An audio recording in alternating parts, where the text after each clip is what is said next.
भक्ति मैया को इस प्रकार से नारद जी समझा रहे हैं। भक्ति मैया गदगद हो गई। नारद जी, मेरे बड़े भाग्योदय हुए जो आपके दर्शन मुझे प्राप्त हो गए। धन्य है नारद जी जिनकी महिमा स्वयं भक्ति मैया गा रही है।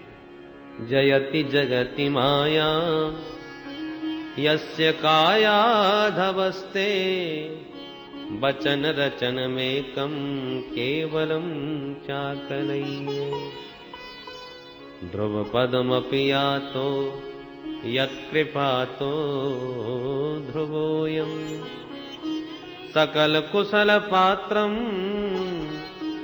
ब्रह्मपुत्रम नतास्मि। हे ब्रह्मा जी के मानस पुत्र नारद जी, आपकी जय हो, जय हो। आपके एक वचन पर निष्ठा विश्वास करके देखो कयाधुनंदन प्रहलाद क्या से क्या हो गए, भक्ति के परम आचार्य बन गए। और ध्रुव जी महाराज तो 5 वर्ष की अवस्था में ही आपके अनुग्रह को प्राप्त करके साक्षात भगवान को प्रकट करने में समर्थ हो गए और आज ध्रुवलोक में चमक रहे हैं। बाबा, मेरे बालकों पर भी कृपा दृष्टि डालो। नारद जी बोले, माता जी आप इतनी दुखी क्यों हो रही हो?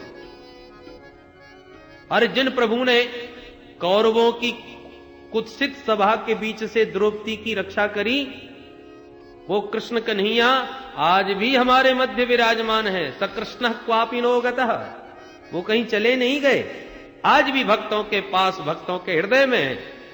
इसलिए आपको किसी प्रकार से चिंता करने की आवश्यकता नहीं। तो क्या करूं? बोले, श्री कृष्ण चरणाम भोजम स्मर दुखम गमिष्यति। आप तो गोविंद के पाद पद्मों का स्मरण करो, दुख अपने आप ही भाग जाएगा। हरिस्मृति ही सर्व विपद विमोक्षणम। गोविंद की स्मृति सारी विपत्तियों से अपने आप ही मुक्ति दिला देती है। इसलिए गोविंद के चरण कमलों का ध्यान करो माता जी। ब्रज के नंद लाला राधा जू के सांवरिया, सब दुख दूर हुए जब तेरा नाम लिया। ब्रज के नंद लाला श्री राधा जू के सांवरिया, सब दुख दूर हुए जब तेरा नाम लिया। मीरा पुकारे तुम्हें गिरिधर गोपाला, मीरा पुकारे तुम्हें गिरिधर गोपाला। बन गया अमृतमय विष का भरा प्याला, बन गया अमृत में विष का भरा प्याला, विष का भरा प्याला। कौन मिटाए उसे जिसे तूने राख लिया, तब दुख दूर हुए जब तेरा नाम लिया। ब्रज के नंद लाला श्री राधा जू के सांवरिया, सब दुख दूर हुए जब तेरा नाम लिया। जब तेरे गोकुल में आई विपदा भारी, जब तेरे गोकुल में आई विपदा भारी।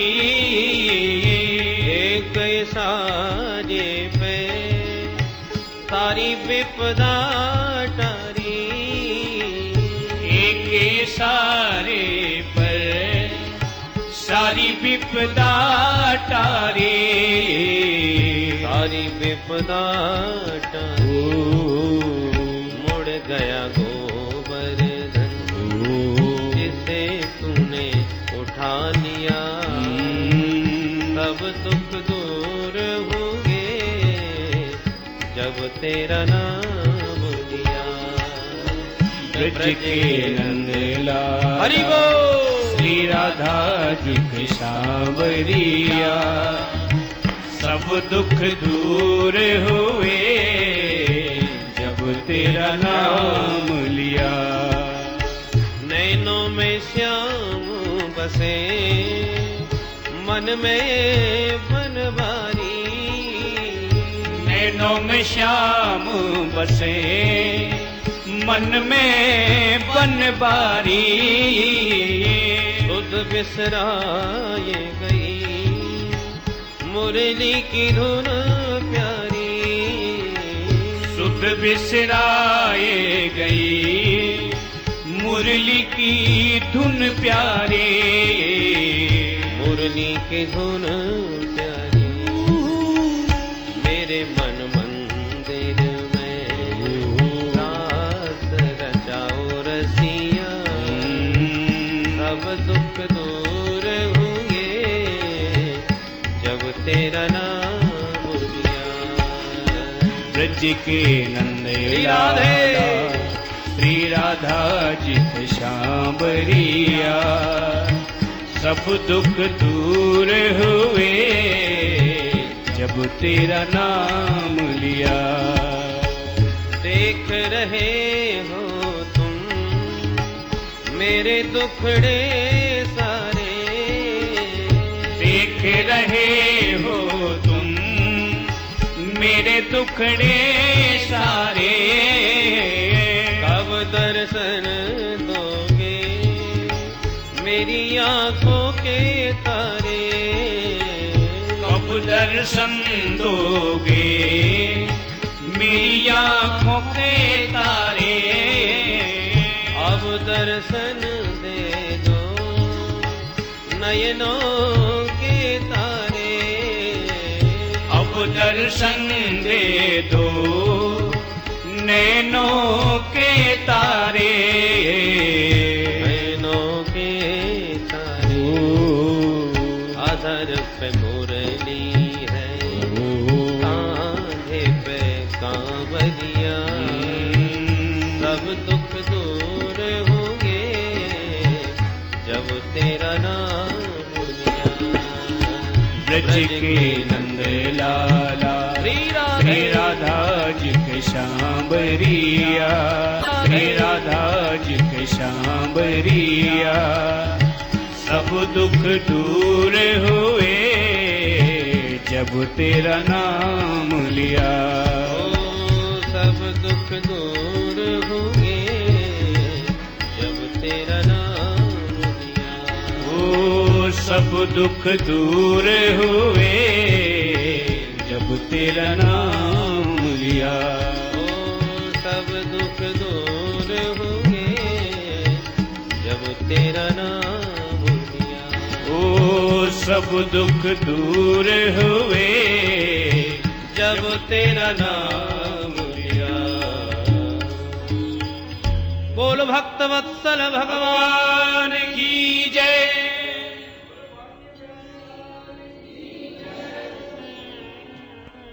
श्री देवर्षि नारद जी ने समझाया, मां श्री कृष्ण चरणाम्भोजम स्मर दुखम गमिष्यति। आप तो गोविंद के चरण कमलों का ध्यान करो, दुख अपने आप भाग जाएगा। फिर आप तो उनकी प्राण वल्लभा हो, प्रियतमा हो। आप जहां बुलावो, जब बुलाओ, प्रभु तो वहीं दौड़े दौड़े चले आते हैं। चाहे वो कैसा भी घर हो, कितना भी पतित का घर हो। त्वया आहुतस्तु भगवान याति नीचग्रहेष्वपि। जहां जहां भक्ति महारानी, वहां वहां भगवान। चाहे वो व्याध का घर हो, बहेलिया का घर हो, रायदास का घर हो, मीरा का घर हो, किसी का भी हो। अरे गजेंद्र का हृदय हो, वानर भालू का हो, भक्ति जहां है वहां भगवान जाए बिना रह नहीं पाते। अपनी प्राण वल्लभा के पीछे पीछे लगे रहते हैं प्रियतम प्रभु।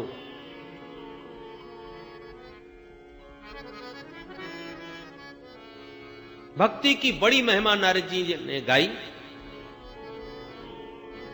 और अब ज्ञान वैराग्य को स्वस्थ करने का प्रयास करने लगे। ज्ञान और वैराग्य के पास आकर के देवर्षि नारद ने बड़े बड़े दिव्य वेद मंत्रों के माध्यम से वेद पाठ किया। चारों वेद सनई सनई सुना दिए, लाभ नहीं हुआ। उपनिषदों का पाठ किया, फिर भी लाभ नहीं। सबका सार भगवद गीता को भी सुना दिया, एक बार नहीं। गीता पाठेर मुहुर मुहु, अनेक बार भगवद गीता का भी पाठ सुनाया। थोड़ी सी चेतना तो आई, परंतु फिर गिर गए। अब नारद जी को चिंता होने लगी। ज्ञानम प्रबुद्ध्यताम शीघ्रम रे वैराग्य प्रबुद्ध्यताम।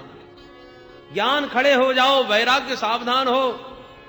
बहुत पुकारे, परंतु जब कोई लाभ नहीं दिखा तो नारद जी को चिंता हो उठी, अब क्या करूं।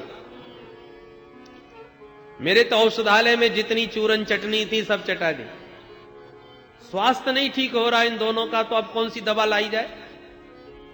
तो आकाशवाणी हो गई, व्योम वाणी तदैवा भूम मार्षे खिद्यतामिति उद्यमः सफलस्तेयम् भविष्यति न संशयः।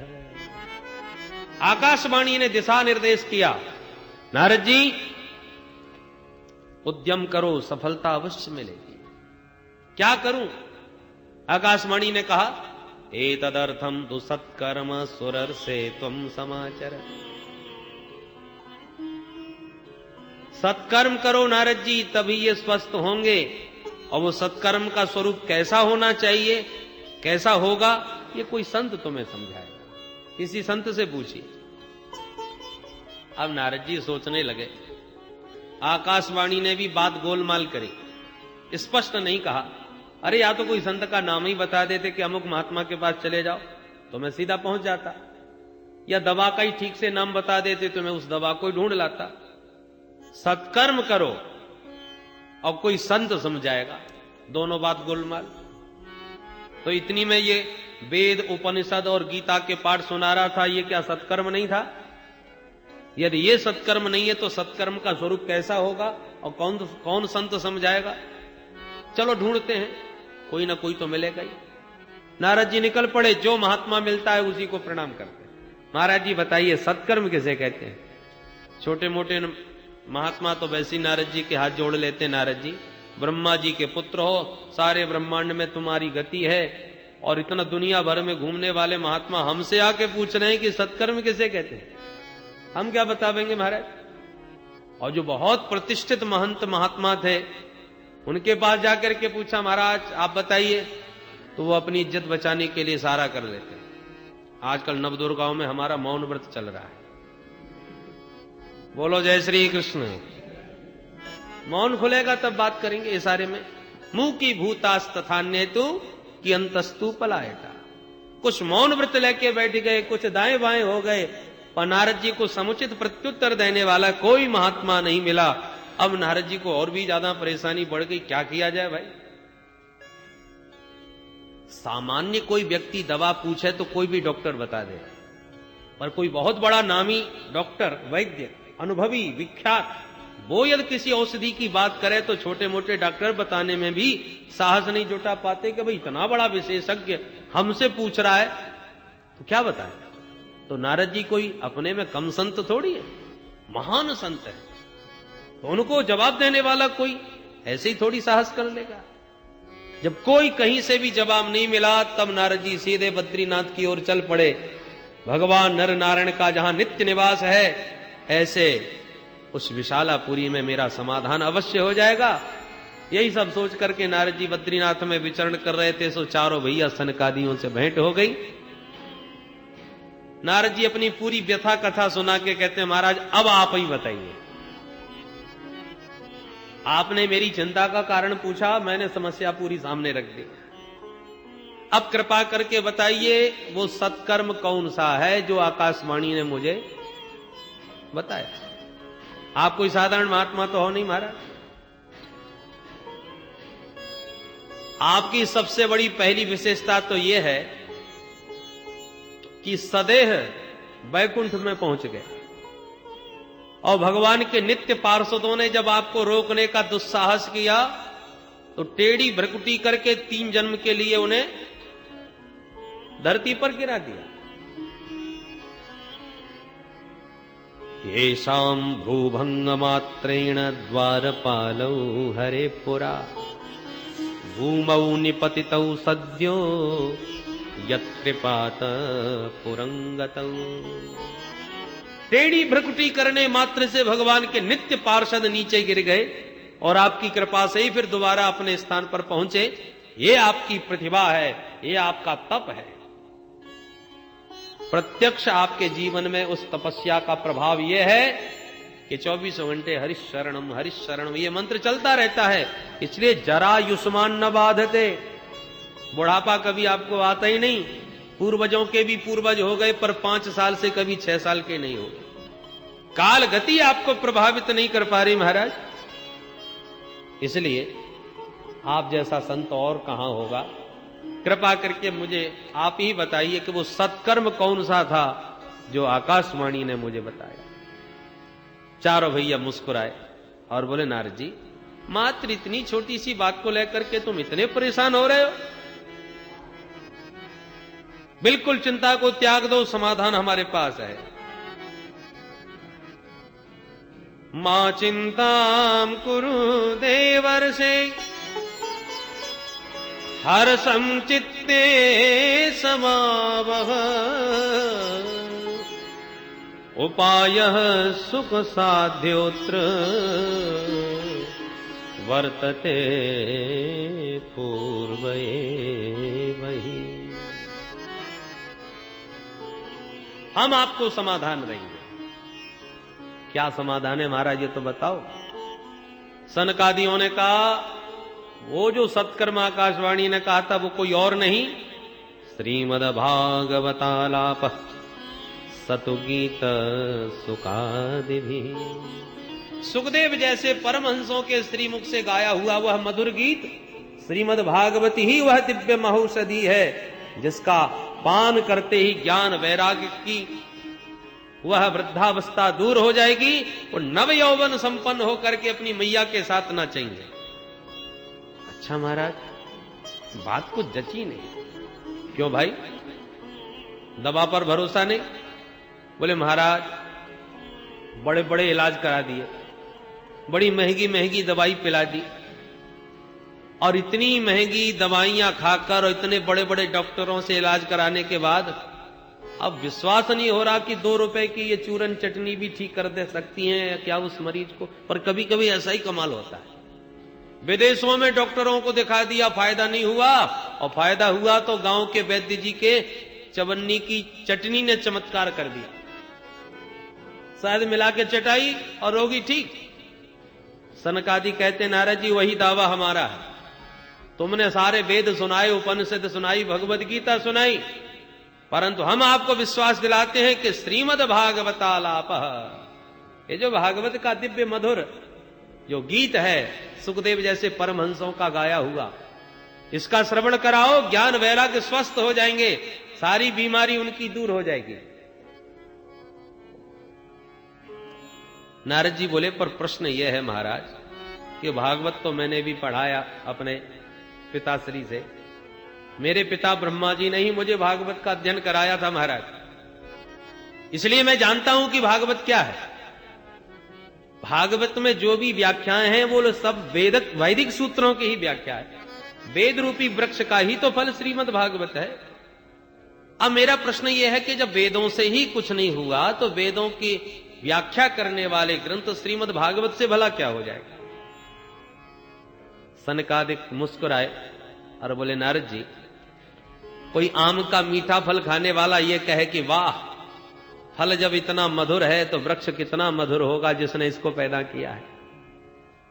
और फल को त्याग कर कोई वृक्ष चबाने लग जाए तो क्या माधुर्य मिलेगा, रस मिलेगा?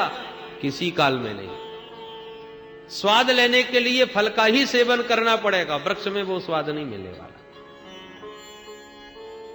दूध से घी निकाला जाता है पर जो काम घी कर लेगा वो दूध नहीं कर सकता।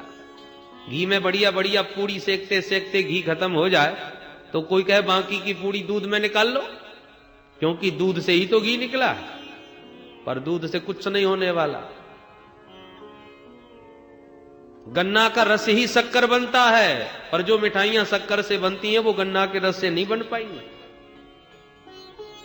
ऐसे विविध दृष्टांतों से जब नारद जी को समझ आया सनकादियों ने, तो नारद जी की शंका तुरंत दूर हो गई। हाथ जोड़ के बोले भैया अब मैं समझ गया। पढ़ लिख के कोई कितना भी बड़ा पंडित बन जाए, पर आप जैसे महापुरुषों का, संतों का सत्संग जब तक नहीं करेगा तब तक शास्त्रों का रहस्य समझ नहीं सकता। पर आप जैसे संतों का दर्शन भी ऐसे ही नहीं मिल जाता। भाग्योदयेन बहुजन्म समर्जितेन सतसंगमं च लभते पुरसो यदा वै अज्ञान हेतु कृत मोह मदान्धकार नाशं विधाय हि तदो दयते विवेक। भाग्य का उदय हो, कौन से? बोले बहुजन्म समर्जितेन, इसी जन्म के भाग्य से नहीं, अपितु जन्म जन्मांतरों के, कल्प कल्पांतरों के, योग युगांतरों के जब पुण्य पुंज प्रकट होते हैं, भाग्य उदय होते हैं, तब सत्संगमम लभते, तब जीव को सत्संग लाभ प्राप्त होता है। आप जैसे संतों का दर्शन और संग मिलता है, और उससे फायदा क्या होता है? उदयते विवेक। आप जैसे संतों के दर्शन और सत्संग के विवेक जागता है, और विवेक का जब सूर्य उदय होता है तो अज्ञान का सारा अंधकार नष्ट होता चला जाता है। बिनु सत्संग विवेक न होई, बिनु सत्संग विवेक न होई, बिनु सत्संग विवेक न होई, बिनु सत्संग विवेक न होई। राम कृपा बिनु सुलभ न सोई, राम कृपा बिनु सुलभ न सोई, राम कृपा बिनु सुलभ न सोई, राम कृपा बिनु सुलभ न सोई। बिनु सत्संग विवेक न होई, बिनु सत्संग विवेक न हो। यह सर आवत अति कठिनाई, यह सर आवत अति कठिनाई, राम कृपा बिनु आव न जाई, राम कृपा बिनु आव न जाई, राम कृपा बिनु आव न जाई, राम कृपा बिनु आव न जाई। यह सर आवत अति कठिनाई, यह सर आवत अति कठिनाई, अति कठिनाई, अति कठिनाई। सत्संग की सरिता में सराबोर होने का सौभाग्य उन्हीं सत्पुरुषों को प्राप्त होता है जिनको गोविंद अपनी कृपामयी चुंबक से खींच करके लाते हैं। भगवान न चाहे तो छुट्टी लिए बैठे रहो, 7 दिन इधर उधर के गोरख धंधे में निकल जाएंगे, पर एक क्षण का भी समय कथा सुनने का नहीं मिल पाता।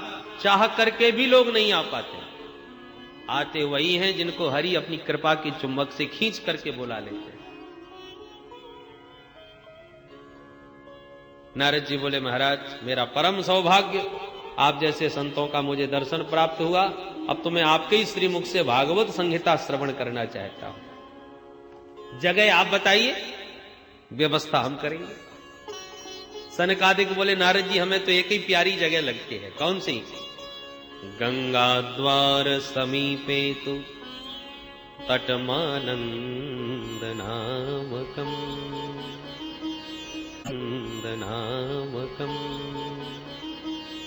मां गंगा के पावन पुलिन पर श्री राम हरिद्वार में। अब देखो संवाद हो रहा है बद्रीनाथ धाम में, और कथा कहां करी जाए, निर्णय लिया जाता है हरिद्वार में। तो बद्रीनाथ धाम में क्या कसर है भाई? जब कहीं भी कथा करनी थी तो बद्रीनाथ में ही कर लेते। बद्रीनाथ से उतर के यहां नीचे हरिद्वार क्यों आए आयोजन करने? बोले भाई बद्रीनाथ में कथा तो प्रेम से हो जाएगी, पर श्रोता कहां मिलेंगे? ये आज की बात नहीं, उस जमाने की बात है, जो लोग प्राय महाप्रयाण करने ही जाते थे। तो गिने चुने लोग तो बद्रीनाथ पहुंच पाते थे, और जो पहुंच जाते थे वो इतने सिद्ध कोटि के होते थे कि उनकी समाधि ही लग जाती थी। तो पहले तो गिने चुने लोग, उसमें भी सब समाधि लगाए बैठे हैं, तो कथा कौन सुनेगा वहां पर? इसलिए नीचे उतर के हरिद्वार में आए। ज्यादा नीचे इसलिए भी नहीं गए कि जो सिद्ध कोटि के संत है वो संसारियों के बीच ज्यादा नहीं जाते। हरि का द्वार है ये हरिद्वार। यहां पर यदि कथा का ज्ञान दीप प्रज्वलित हुआ तो ऊपर नीचे बाहर भीतर सर्वत्र इसका प्रकाश पहुंचेगा। दिल्ली वाले कथा सुनना चाहे तो छुट्टी लेकर के हरिद्वार आ सकते हैं, और सिद्ध कोटि के संत जो बद्रीनाथ में और उत्तरांचल में विराजमान है, उत्तराखंड में, वो यदि सुनना चाहेंगे तो अपनी समाधि छोड़ छोड़ के थोड़ा सा नीचे उतर आएंगे। जीवन मुक्त ब्रह्म पर चरित सुनहि तज ध्यान, वो ध्यान समाधि को छोड़कर नीचे आ जाएंगे। संसारी लोग नीचे से थोड़ा ऊपर आ जाएंगे, और ये मध्य की भूमि हरिद्वार में ये भव्य आयोजन इसलिए सफल होगा। तो नारद जी सबको लेकर के चारों भैयाओं के साथ हरिद्वार की पावन भूमि में आए, और संतों की कथा नारद जी ने बढ़िया गंगा जी की रेती इकट्ठी करके एक छोटा सा मंच बना दिया। चारों भैया उसी को व्यासपीठ के रूप में विभूषित करने लगे, और गद्दा और बिछाने की कोई जरूरत नहीं। फक्कड़ों की कथा तो वैसे ही व्यवस्था। गंगा जी की कोमल नव कोमल बालुकम में ही महात्माओं की आसन जम गई। गंगा मैया के पावन पुलिन पर प्रेम पूर्वक भगवान की मंगलमयी कथा सनकादियों ने प्रारंभ कर दी। बोल गंगा मैया की जय। श्रीमद् भागवत महापुराण की जय। ऋषि मुनियों को पता चला, साफ दौड़े भागे चले आ रहे हैं। भृगुर वशिष्ठश्च मनश्च गौतमो मेधा तिथिर देवल देवरातौ रामस्तथा गाधिसुतश्च साकलो मृकण्डुपुत्रात्रिज पिप्पलादाः योगेश्वरौ व्यासपराशरौ च छायासुको जाजल जन्मुख्याः सर्वेप्यमी मुनिगणा सहपुत्र शिष्याः स्वस्त्रीभिराययुरति प्रणयेन युक्ताः।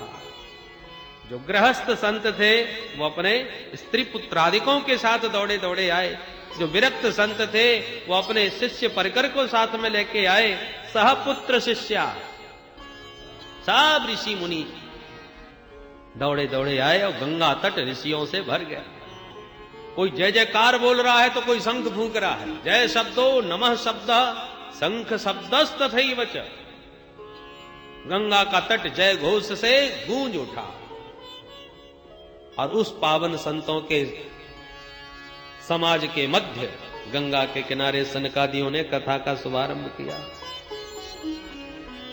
सदा सेव्या श्रीमद्भागवती कथा यस्या श्रवण मात्रेण हरिश्चित्तम समाश्रये।